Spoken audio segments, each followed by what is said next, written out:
Entonces, características, resumiendo. Con la tinción gram, los gram positivos, color violeta, ¿no? Y los gram negativos, color rosa, ¿ya? De coloración, han visto que los gram positivos de inicio se tiñen y en los 3 siguientes pasos no cambian, por lo tanto, no decoloran, acuérdense. Los que sí se decoloran son los gram negativos, por eso es que hay que agregarle el contraste al final. Bien, esto ya lo hemos comentado, de los componentes, ¿no? Dentro de las otras cosas más, ¿no? En realidad, lo que me importa es esto de aquí, hablando de la coloración gram. Los demás son características que ya lo hemos comentado.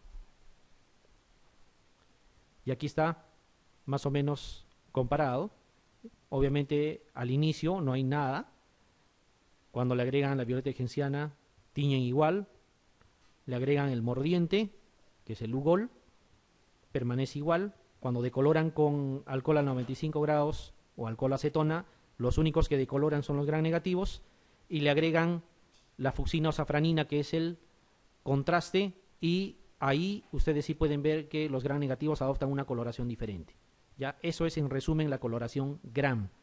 Y esa simple coloración nos diferencia en gram positivos y gram negativos. Uno ya al tener ese resultado ya se orienta más o menos a qué grupo de bacterias puede estar haciendo frente. Y en base a eso escojo mi terapéutica. ¿Ya? Así deberíamos manejar la parte de antibióticos. Muy bien. Aquí un solo detalle. Esto ya lo hemos visto. No lo vamos a repetir. Reparen en esta estructura, esos cocos, ¿no es cierto? Son cocos, ¿no es cierto? Están agrupados de 2 en 2, por lo que ven, ¿o no? A eso le van a llamar, o se le llama, diplococos, ¿ya? Diplococos. ¿Qué son? ¿Gram negativos o gram positivos? ¿Qué dicen? Gram negativos. ¿Son intra o extracelulares? Ahí está la célula. Intracelulares. ¿Y por qué les hago referencia a esta situación? Porque esto lo van a lo largo del desarrollo del curso, incluso cuando hagan ginecología y todo lo demás, van a repetirles lo mismo.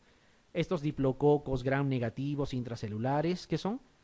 Neisseria, ¿ya? Neisseria. Cuando escuchen diplococos gram negativos intracelulares, es Neisseria. Obviamente, dependiendo del caso clínico, será Neisseria gonorreae o podría ser Neisseria meningitidis también, ¿ya? Dependiendo ya de la situación clínica.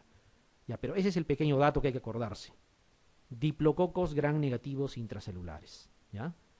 Lo demás lo hemos visto. Y ahí está, esos son el tipo de preguntas que viene al respecto. Dice uno de los siguientes reactivos no es utilizado en la tinción gram. A ver, vayamos paso por paso. ¿Violeta y genciana se utiliza? Por supuesto que sí, es lo primero que se utiliza. Los gram positivos se tiñen, los gram negativos también. ¿Azul de metileno se usa? No. ¿No es cierto? Azul de metileno no se usa. Lugol, sí, es el mordiente, ¿no? Mezcla alcohol-acetona, o si quieren alcohol a 95 grados, también se usa. ¿Para qué? Para decolorar. Y cuando usan safranina o fucsina, están colocando el contraste. Lo que no se usa, ¿qué cosa es?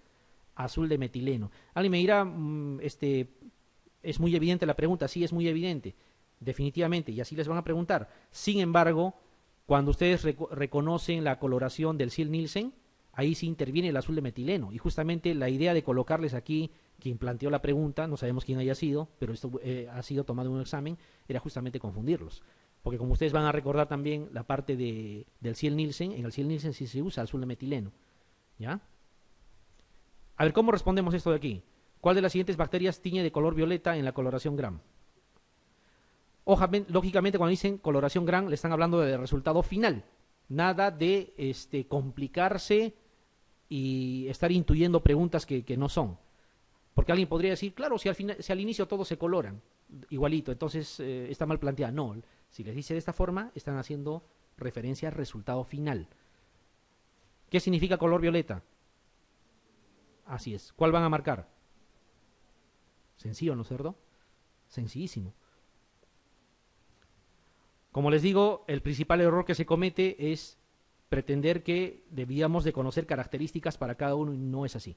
Ya no es así, hay que agruparlo. Hay que agruparlo. ¿Se va entendiendo la cosa hasta ahora? Ya. Muy bien. ¿Con qué sustancia decoloran las bacterias gram positivas durante la coloración gram? Otra pregunta que por ahí hemos encontrado. No hay muchas de esta situación, son de los pasos. ¿Qué marcan? ¿Qué alternativa? Por supuesto, porque no decoloran, ¿no? Las que decoloran son las gram negativas. Muy bien.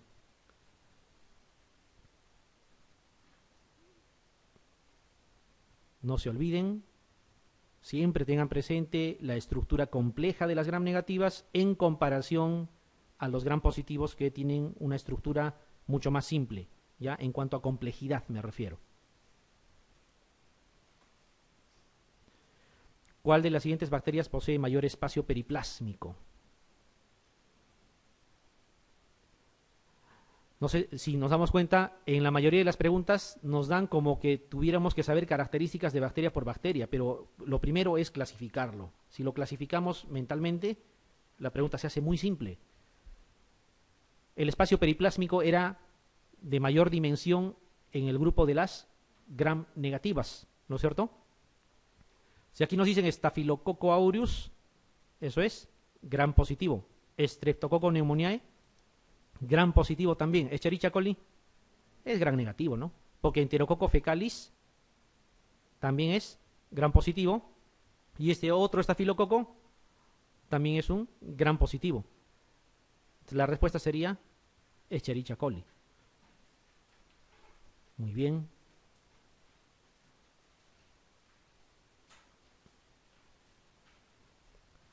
Ahora, hay otras cosas que también es importante que recuerden en el caso de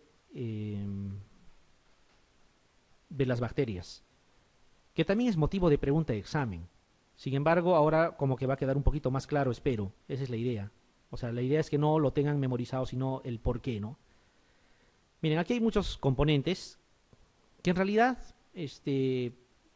son detalles que para situaciones del examen quizá ni lo tomen en cuenta quienes van a plantear las preguntas, pero la parte superior sí es importante, ¿ya? Quiero que se repare en eso que está ahí. Pared celular, fundamentalmente esos dos, ¿ya? Y con las clamidias, reparen también. Miren, la pared celular está presente, ojo, en las clamidias y en las bacterias. ¿Por qué les digo en las clamidias? Voy a partir de otro concepto. Cuando ustedes les hablan de bacterias atípicas, de inmediato se les viene a la cabeza micoplasma, ¿qué más? Legionela y clamidia, ¿no es cierto? Porque esa es la clasificación que siempre nos han dicho, ¿ya? Sin embargo, dentro de esas clamidias hay otro subgrupo que se llama clamidófila, y esa es la clasificación actual. Las bacterias atípicas son micoplasma, legionela y clamidófila. ¿Y por qué han excluido a las clamidias en general? Porque las clamidias sí tienen pared celular, pero micoplasma no tiene, legionela no tiene y clamidófila tampoco tiene, ¿ya? Ninguno de esas tres tiene pared celular. Las bacterias sí, como ven, las riquecias sí. Ya, bueno, los virus es un grupo totalmente diferente que no viene al caso. Sin embargo, reparen en eso, por favor, ¿ya? Entonces, si les preguntan por clamidias, considérenlo que es dentro de las bacterias, algo parecido. Sin embargo, si le dice clamidófila, eso sí no tiene pared celular. Y está junto con el micoplasma y junto con la legionela. ¿Y por qué hacemos referencia a ello? Las preguntas que vienen en el examen lo enfocan desde el punto de vista terapéutico, ¿ya? En general, los betalactámicos actúan sobre, ¿qué habíamos dicho? PBP, y a través de las PBP inhibiendo la síntesis de pared celular, ¿no es cierto? Los betalactámicos, hablamos de penicilinas, hablamos de cefalosporinas, carbapenens, lo que quieran, betalactámicos, ¿ya? Entonces, si los micoplasmas, por ejemplo, no tienen pared celular, ¿dónde actuarían esos betalactámicos? ¿Tendrían dónde actuar? No, ¿no es cierto? Porque los betalactámicos actúan en pared celular. Por eso es que la pregunta de examen es, para el micoplasma, ¿cuál es el tratamiento de elección? Y ustedes van a ver que siempre les van a colocar a macrólidos como alternativa, ¿no? Les ponen ahí eritromicina, acitromicina, claritromicina, ¿ya? ¿Por qué? Porque los betalactámicos no pueden actuar sobre los micoplasmas. Como no tienen pared celular y los betalactámicos actúan justamente sobre la pared celular, no tienen dónde actuar. ¿Ya? Esa diferencia a nivel de pared celular es importante que la recuerden. ¿Y por qué estamos tomando en cuenta básicamente los micoplasmas? Porque es el agente etiológico más común dentro de todos los atípicos. Legionela, por ejemplo, en el Perú no se ha descrito. ¿Ya? Nunca en mi vida he visto yo un caso de legionela, ni siquiera importado. ¿Ya? Micoplasma sí es común. ¿Ya? Y es el más común a nivel mundial. Entonces, si les preguntan, es probable que les mencionen a micoplasma. Acuérdense lo que hemos dicho, ¿no? Lo que hemos dicho, las PBP, el betalactámico que tiene que interaccionar y cuando interacciona recién se produce esa inhibición de la síntesis de pared celular, por lo tanto hay muerte celular de la bacteria. ¿Ya? Pero si toda esta pared celular no la tiene el micoplasma, ¿dónde va a actuar el betalactámico? No tiene dónde actuar. Por eso es que los betalactámicos no sirven, no actúan sobre en neumonías atípicas, por ejemplo, ¿ya? O en general cuando hablemos de micoplasma. Ahí está el micoplasma, no tiene pared celular, por lo tanto este fenómeno simplemente es inviable, no se puede dar. ¿Cuál es el tratamiento de elección cuando hablamos de micoplasmas? Estamos adelantando nada más porque eso lo vamos a comentar en su momento. El micoplasma es macrólidos, ¿ya? Pero cuando hablan de legionela, piensen en levofloxacino, ¿ya? Porque legionela es un cuadro mucho más agresivo respecto al micoplasma. Es potencialmente letal la legionela. Entonces, trabajar con macrólidos, que son bacteriostáticos, no es nada conveniente. Se prefiere usar un bactericida. Y las quinolonas en general sí pueden tener efecto sobre los micoplasmas, sobre la legionela, etc.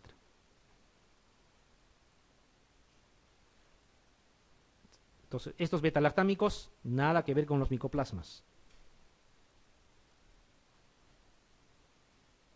O puede venir de esta manera. ¿Cuál de las siguientes bacterias carece de pared celular? Como que ya vino alguna vez en algún examen. ¿Ya? Y les dan nombres diferentes. No se olviden, el abanderado de no tener pared celular es micoplasma. ¿Ya? Y esa es la respuesta.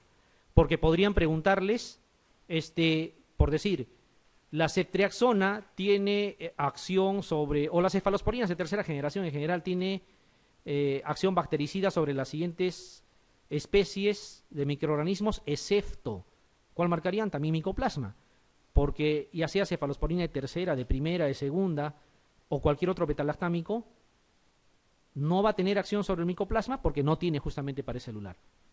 Y es el lugar donde actúan los betalactámicos. Entonces podría ser otra forma de preguntar. Y otra que acostumbran preguntar siempre es, ¿cuál es el tratamiento de elección para micoplasma? Así directo, ¿no? Y es macrólidos, ¿ya? Salvo que les hablen específicamente de legionela, donde tendrían que elegir levofloxacino.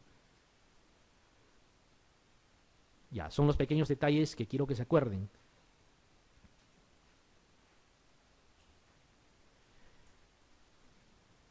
Y aquí hay otra forma de preguntar, miren, dice, ¿cuál de los siguientes antibióticos no actúa frente a especies de micoplasma? El micoplasma no tiene pared celular, ¿ya? ¿Levofloxacino actúa? ¿Lo acabamos de comentar? Sí, las quinolonas sí actúan a nivel intracelular, ¿ya? ¿Qué dicen de la doxiciclina? También, ¿ya? Por eso es que se puede usar tetraciclinas en el tratamiento de gérmenes intracelulares, por ejemplo, ¿ya? Sí se puede usar doxiciclina. Por eso es que doxiciclina es uno de los pilares en el tratamiento de, por ejemplo, la brucela, que también es intracelular. Actúa a nivel intracelular, no actúa a nivel de la pared, ¿ya? Acitromicina para micoplasma es el de elección, con cualquier otro macrólido. Estos tres sí funcionan. Rifampicina es otro de los ejemplos de antibióticos que actúan a nivel intracelular, ¿ya? Meropenem. ¿Qué cosa es el meropenem? Claro, es un carbapenem, pero ¿dentro de qué grupo está? Betalactámicos. Por mucho que sea meropenem y que se sopla las pseudomonas y todo lo demás, si estamos frente a un simple micoplasma, el meropenem no va a actuar, porque es betalactámico. ¿Ya? Como ven, hay diferentes formas de preguntar. Lógicamente, quizá, por ahora, como no hemos recordado todavía todo, como que la idea queda, pero algunas cositas como que, digamos, no vienen tan rápido. Pero cuando ya hayamos repasado antibióticos, por ejemplo, obviamente esta pregunta es mucho más directa de responder. ¿Ya? Entonces, ¿cuál es el mensaje de esta pregunta? Que ustedes tienen que recordar el tratamiento para micoplasma, el de elección y las alternativas. De elección para micoplasma hoy en día es macrólidos. ¿Ya?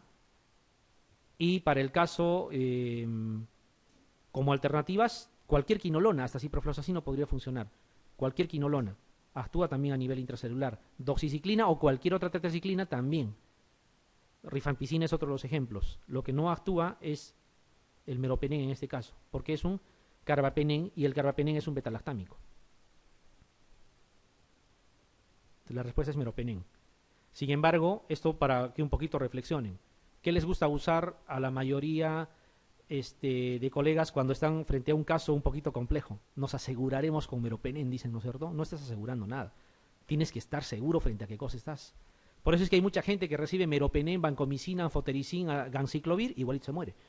Porque probablemente no han más o menos sospechado de qué cosa es o cuál es el agente etiológico. Muy bien. Les había comentado que en la coloración Ziel-Nielsen los pasos son los mismos, y de hecho que son los mismos, lo están viendo ahí, ¿ya? Son los mismos. O sea, hay un colorante básico, hay un mordiente también, se decolora, como en el caso de la coloración Gram, y al final se coloca un contraste. ¿Ya? Es más o menos lo mismo. ¿La fucsina para qué servía en la coloración Gram? En la coloración Gram, ¿para qué se usaba la fucsina? Claro, como contraste. Fíjense, se va al primer paso ahora. Es el colorante básico. O sea, en lugar de violeta de genciana, acá usan fucsina. En el caso de la coloración Gram, como mordiente usaban Lugol. Acá no, acá es calor. ¿Quién no ha visto cómo se hace cómo se procesa una muestra para leer BK? Se coloca al fuego, ¿no es cierto? Se flamea. A eso nos referimos. Calor. ¿Ya? Luego se decolora con alcohol clorhídrico. En el otro caso era alcohol a 95 grados o alcohol acetona. Pero más o menos va por ahí, ¿no? Y de contraste, en el caso anterior se usaba fucsina o safranina, y aquí más bien usamos azul de metileno. Y por eso les preguntaba, o les comentaba en la pregunta anterior, cuando hacía referencia a la coloración Gram, les han colocado azul de metileno justamente con la idea de crear confusión, porque azul de metileno es de Ziel-Nielsen. ¿Se acuerdan cómo era el cómo era el proceso? En este caso ya no hablemos pues de Gram positivos y Gram negativos, sino de que sea realmente ácido alcohol resistente o que no lo sea. Si en caso sí lo es, se tiñe de rojo al inicio y hasta el final permanece de rojo, como era en el caso de la coloración Gram, que se teñía de violeta y hasta el final era violeta, cuando era positivo. En los que no lo son, obviamente, justo en el tercer paso se decolora, ¿no? Y al final tiñe diferente. ¿Ya? No tiñe con ese contraste que esperaríamos en el caso de un bacilo alcohol resistente o de una bacteria en general ácido alcohol resistente. Acuérdense entonces del bacilo tuberculoso, acuérdense en el caso de la lepra también es un bacilo ácido alcohol resistente, cuidado, de repente son los dos más importantes, nocardia también y coccidias, ¿ya? Son las que tienen que acordarse. Igualito aquí de colorante y contraste. Pero básicamente es algo muy similar, ¿ya? Muy similar. ¿Qué es lo que están viendo ahí? Esto ya está con el contraste, ¿no? Este es un resultado positivo. Así se ve. Y esto, demasiado notorio, ¿no es cierto? Incluso por conglomerados. ¿Ya? Muy bien, hay que acordarse de algunas cosas. Seguramente si les preguntan de esta coloración, les van a hacer referencia básicamente a la TB, porque es lo más común, es lo que más vemos, ¿ya? Y se considera de que todo médico en el Perú debe de más o menos conocer TB, independientemente de la especialidad que haga. ¿Por qué? Porque la TB casi es un patrimonio nuestro, ¿no? Tenemos cada día incluso tipos de tuberculosis que van en aumento en lo que es resistencia y es un problema realmente. ¿Ya? Van a tener ustedes una clase de TB aparte, pero algunos datos les iré adelantando porque hay que aprovechar, ya les he dicho, cuando la lámina es muy sencilla, aprovecharemos a propósito de la lámina algunos datos porque puede servirles.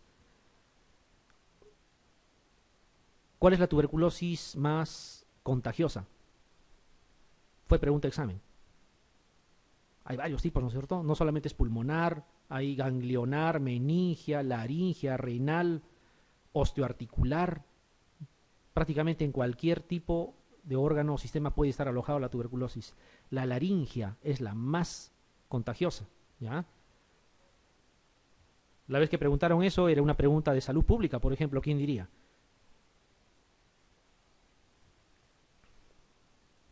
La extrapulmonar más común, más frecuente, la ganglionar, ¿ya?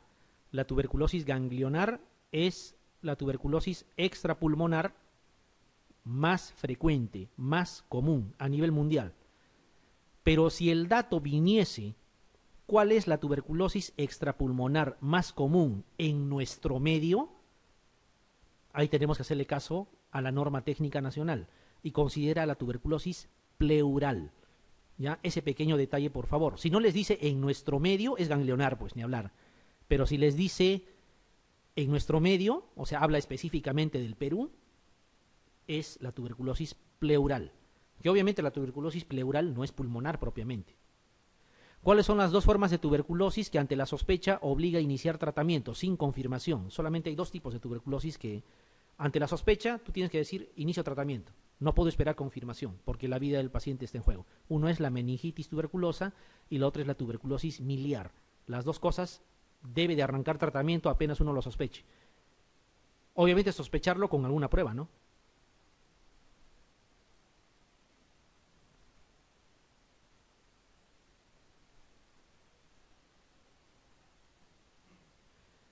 Y en los pacientes con VIH, ¿cuál es la diferencia clínica fundamental respecto a los no VIH, por ejemplo?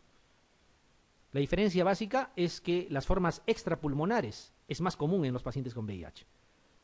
En un paciente inmunocompetente, o sea que no es inmunosuprimido, lo más probable es que haga tuberculosis pulmonar. Lo más probable.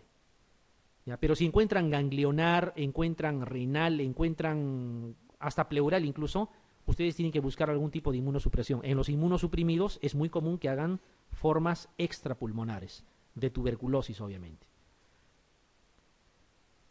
Si hablo de una tuberculosis pansensible, estoy haciendo referencia a que la tuberculosis es sensible a cualquiera de los fármacos antituberculosos. Por lo tanto, un esquema 1 es efectivo, ¿no es cierto? Hay otros términos, drogoresistente, bueno, que sea resistente indistintamente a cualquier fármaco, no especifica cuál. Pero ya hay un término que dice MDR, ¿no es cierto? O sea, el multidrogo resistente. Cuando es multidrogo resistente, ¿a qué hace referencia? ¿Tiene que ser resistente a qué? ¿Se acuerdan? Claro, al núcleo básico, ¿no? Isoniazida y rifampicina. Puede ser a más, pero tiene que ser por lo menos a isoniazida y rifampicina. Ese es un MDR, multidrogo resistente. Todavía hay otro término, ¿no es cierto? ¿Se acuerdan cuál es? El XDR, así es. ¿Y el XDR a qué hace referencia? Es resistente, obviamente, al núcleo básico, eso ya está incluido.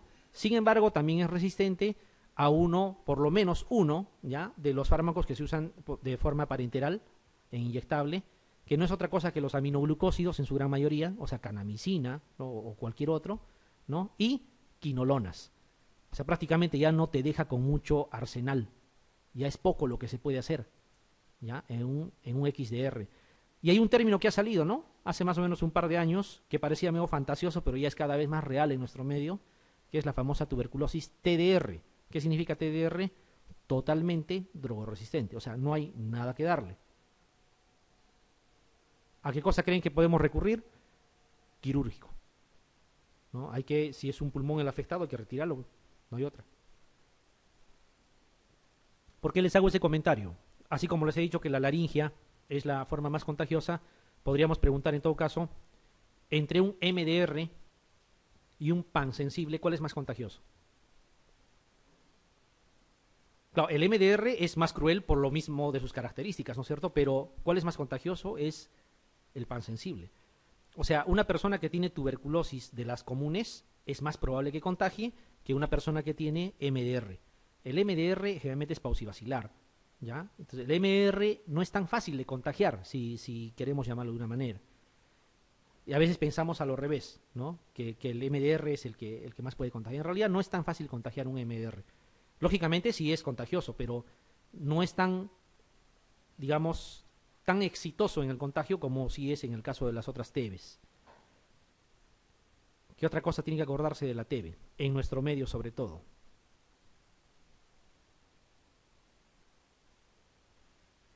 Bueno, las ubicaciones, ¿no? Las ubicaciones. La ganglionar más comúnmente a nivel cervical, ¿no es cierto? A veces preguntan así.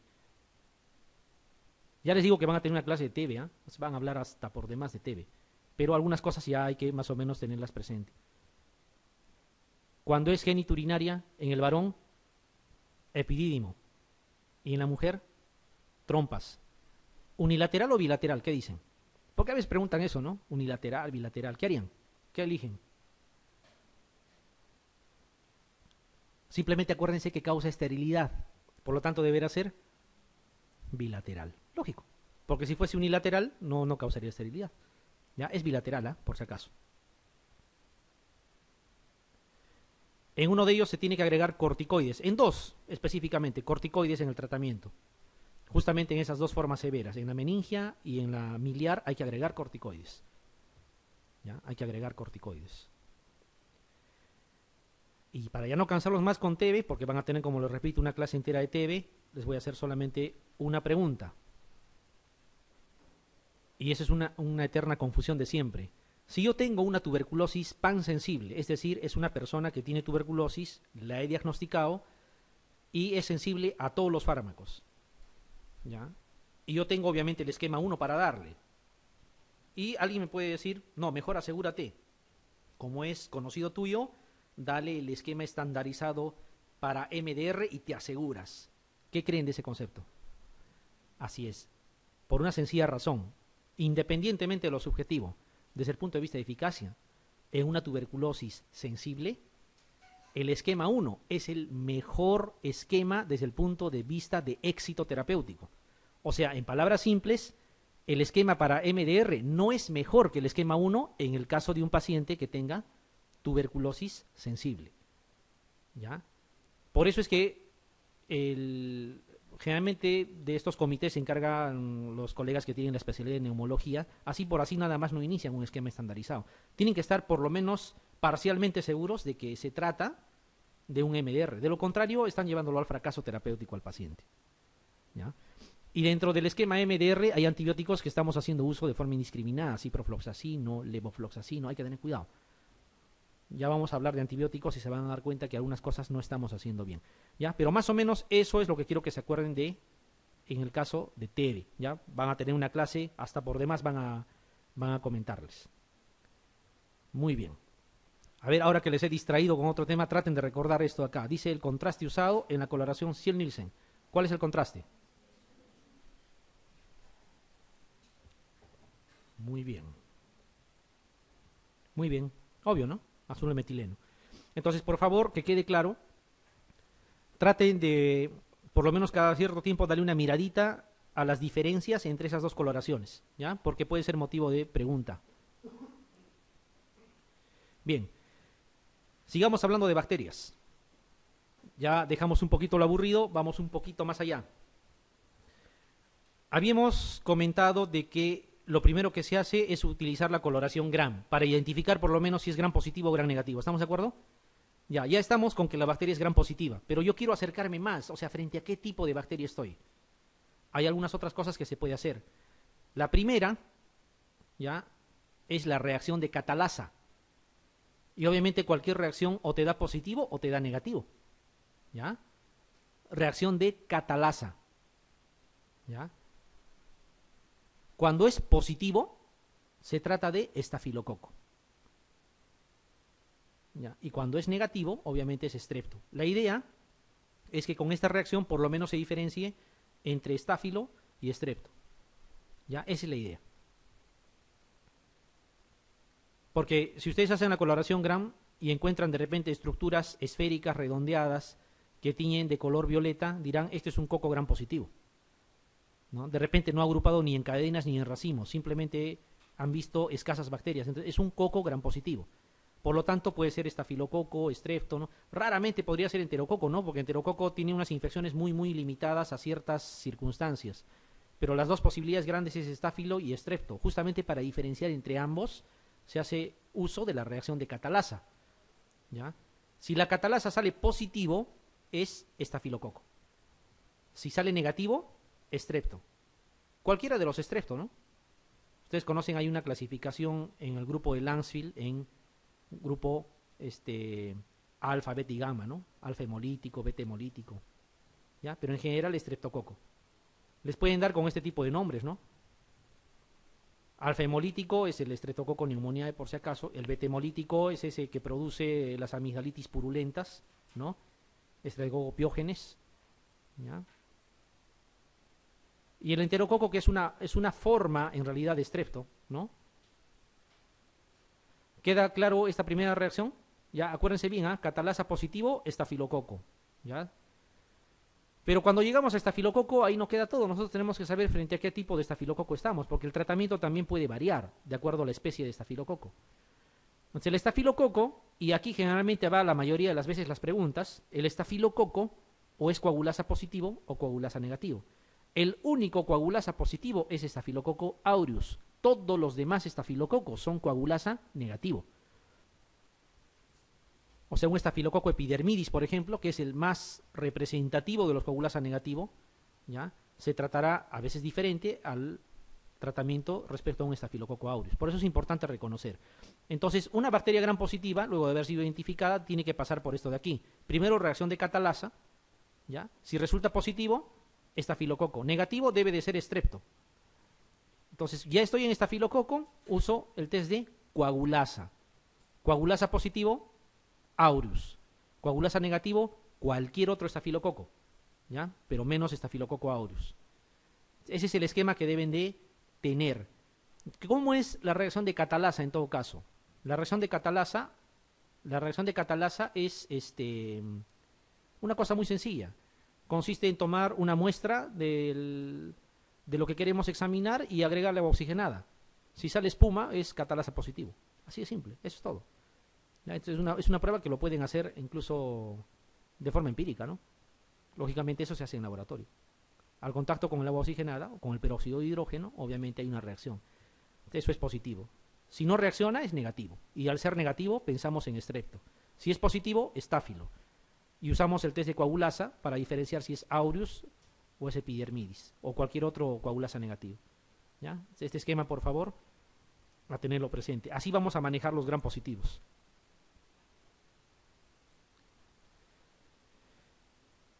Dice, uno de estos géneros de bacterias es catalasa negativo. Esto es pregunta examen, ¿ah? Entonces no se mareen cuando les pregunten así. Ordenémonos un poco. Recordar primero, catalasa ¿para qué era? Para gram positivos. ¿Estamos de acuerdo? ¿Ya? Para gram positivos. Listo. Entonces ya podrían ir votando Neisseria. O sea, quedarse con estáfilo, estrepto y listeria si quieren, ¿no? Podrían quedarse con ellos. ¿Alguien podría recordar catalasa resultaba o positivo o negativo? Si era positivo, era estáfilo. Y justamente servía para que puedan diferenciar entre estáfilo y estrepto.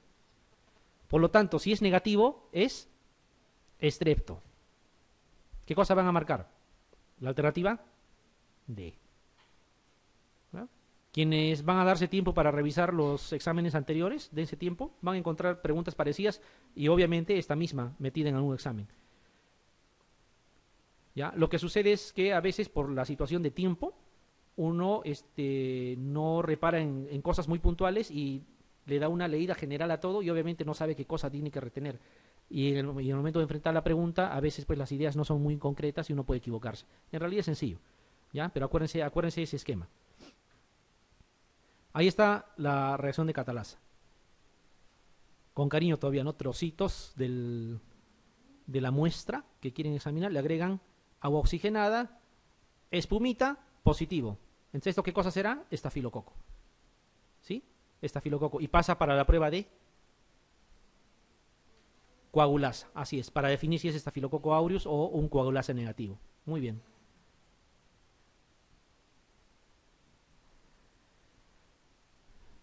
Y hablando de justamente estafilococo, la pregunta que está ahí metida en algunos de los exámenes es justamente esta que está acá, y de repente les voy a volver a preguntar. Cuando se les dice que les vuelvan a preguntar, no lo duden, ¿ah?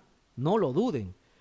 Del anterior examen estaba clarito lo que podían preguntarles, y les han preguntado.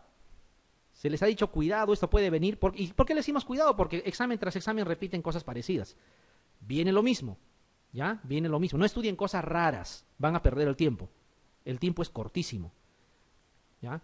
Por ejemplo, la famosa tríada de Charcot en cirugía. ¿Cuántos años ya consecutivos que vienen preguntando? Y seguro este examen van a volver a preguntar, ¿no? Simplemente hay que estar atentos a la forma de la pregunta, nada más. Varía un poco el enunciado, creando confusión, pero en realidad es lo mismo.